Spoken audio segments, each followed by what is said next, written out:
Hello, everyone, and welcome back to Fast Guard News. I'm Dwight, I'm Roderick Payne.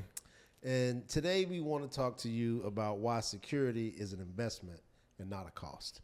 So, before we dive into the various reasons, let's elaborate on cost, investment.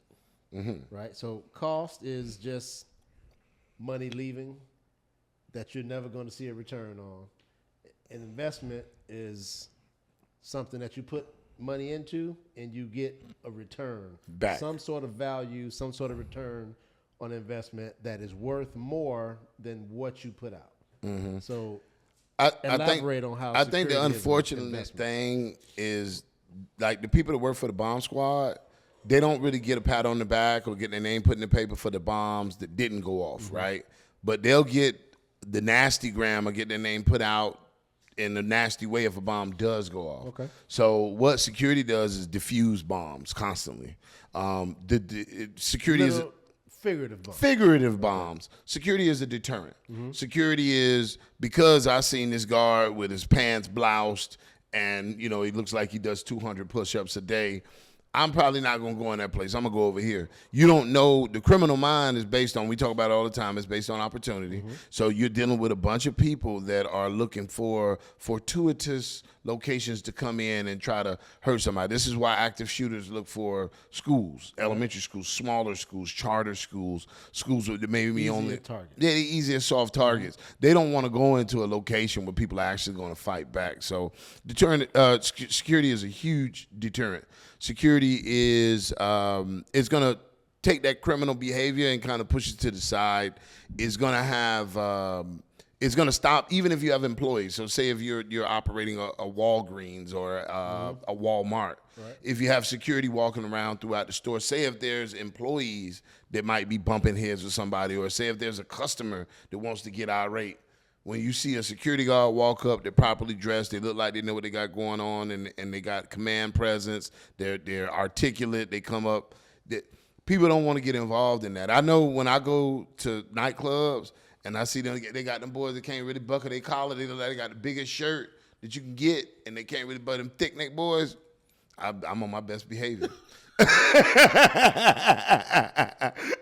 It was a guy in a nightclub. Wait. Did you call them thick neck The boys? thick neck boys. The TNB crew. The Hawaiian boys. Whenever I see them Samoan boys in the club, I remember we went to college with them, some of them boys. Yeah. They was on another level. Yeah. But when you see guys that look like they about to test some shit up, nah, man, let me slow it down. Unless that's what I'm coming out for. 9 times out of 10, I've been in the club. I slap people in nightclubs. People come up trying to talk to my wife. I mushed them. But when the security's tight, I'll usually go, hey, man, security. Hey, man, you see what this guy doing? Versus I'm going to go up and handle something myself. And same thing in the store. I've seen people get irate. I've seen people flip over buggies in supermarkets because there's no security presence. I'm talking about going crazy. I've seen people knock down bottles, come down the wide aisle with both hands out to the side and knock down bottles. Like, people do all kinds of stuff, but put one police officer in there or one security guard that looked the part, that's looking at everything. It was a quick story. I was working at a location. I'm not as a police officer, but as an armed security guard. And at this location, they wanted everybody prosecuted that tried to steal. So there was a guy that came up, and I seen him walk around the store. I kept seeing him look at me. Every time he looked at me, I looked back at him. Look at me, look back at him. And he walked up on his way out. And he was like, man, I'm glad you here. I said, why is that? He said, man, I was going to try to do something stupid, but you look like your body slammed me. I was like, yeah, I probably would. And he walked out the store. But, that's one time that somebody actually comes up and says something, but you don't know who else might have seen you and been like, Right. okay, I don't know if I can outrun that guy. I don't know if I don't know how he's going to react because I'm armed. You don't want to be in those scenarios. So I think security is a great deterrent. It stops a lot of that criminal. It also takes a lot of liability off of the business for certain scenarios. Correct. Yeah. When something happens at your location, 9 times out of 10, somebody gonna sue. When they sue and they said, "What did you do to try to prevent this type of behavior from occurring at your location?" I had a security guard. duly noted. A lot of times, it can only go up to a certain amount because you did attempt to try to have somebody there to try to mitigate the circumstances. The other thing is that security, from a standpoint of people that are paying attention and trying to watch over your investment, like your business, there is a return on investment. There's less insurance claims. There's less possible incidents that can happen, less theft. Yeah. So, I mean. Or no theft. Or no theft. Right. It creates a safer environment. Your customers become more confident. A lot of times I hate to give trampoline parks such a bad name, but I go into locations, right? And a lot of times I got kids, I'm going in trampoline parks. When I go into a trampoline park and they got a pat down at the front door and these guys are doing, not TSA, they doing like jailhouse, bend over and cough type pat downs, I put my shit in the car. But when I walk in and they don't have any security whatsoever, I bring my gun in because I assume everybody else has theirs. I at least want to make it an even playing field. Right. But I want you to think about that. Think how big of a nightmare that is, and why shouldn't an individual have or a company have somebody at the front of the location, not just trampoline parks. Yeah. Think about it in supermarkets. Anybody could have anything in the supermarket. There's obviously no pat down. There's no metal detectors. There's no nothing. You're in a supermarket. Think about how unsafe that could become and how much of a nightmare that would become. And there's been it that up in Buffalo, a guy walked in AR-15. They had an armed guard.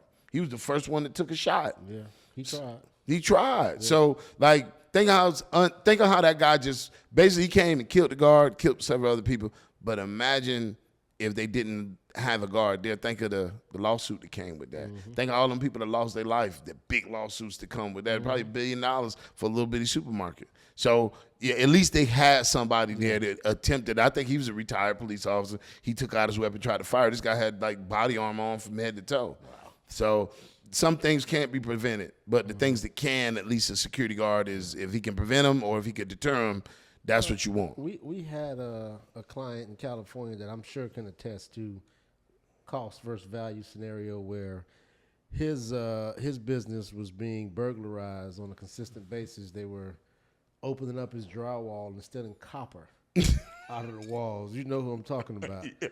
And they called us one night. It was, I don't know, I think it was around 2 a.m. Eastern time. And we got people out there and the theft stopped. They were able to finish construction, finish the project, sell the building, and he saved a few $100,000 of loss from hiring security. Correct, and again with the homeless population, a lot of the sites we have, they tell us, oh man, it's not so much theft, it's the homeless population. They're coming in, they're begging people for money, they're running in the store, running out with items. It creates an unsafe environment. People feel nervous coming into shopping in our store, and it stops almost overnight. Of course, you're gonna have a few knuckleheads that don't care. You walk them out, you trespass them, call 911, get them arrested if they keep coming back. But after a little while, it slows a lot of that down. So, I mean, there is a return on investment. You get an ROI from having security. You get less. The big thing is with insurance. Liability insurance is something that everybody has to have if you're going to have a location. And it just lowers the whole cost of it, because if you keep getting claims, they're going to drop you. That's the reality. And I think any business owner that really knows how these things work want to try to do something to try to create some type of disturbance in that criminal activity, because even if they marginally disrupt it, at least it's showing like, hey, listen, we're trying to create a safe environment. This might be a high crime area or inner city location that a lot of stuff happens, but at least we have a security guard out here acting as a deterrent. It's not the store owner running out with a handgun trying to, stop robbers. Right. Okay.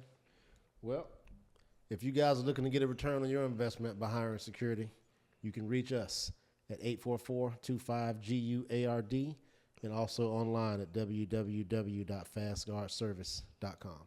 We hope to hear from you. Have a great night. Have a nice one.